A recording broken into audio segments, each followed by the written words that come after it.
Hello বন্ধুরা, আজকে আমি শেয়ার করব Bella Vita organic grow eyebrow and eyelash growth oil. এইটা খুবই আমার পার্সোনালি ভীষণই পছন্দের। এটার মধ্যে সব ন্যাচারাল ইনগ্রিডিয়েন্টস দেওয়া।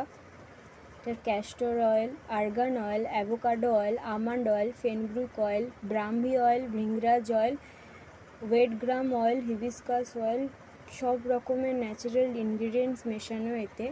এটার প্রাইস হচ্ছে 350। আর এটা আমি মিশো থেকে নিয়েছি, তো এটা আমার হাফ ইউজও করা হয়ে গেছে। আর দেখো, এটা মাস্কারার মতোই দেখতে, এটা লাগাতে অসুবিধাও হবে না। এটা তোমরা মিশো থেকেই পেয়ে যাবে। আমার মিশো থেকে এখানে 250 টাকা মতোই নিয়েছে। এটা খুব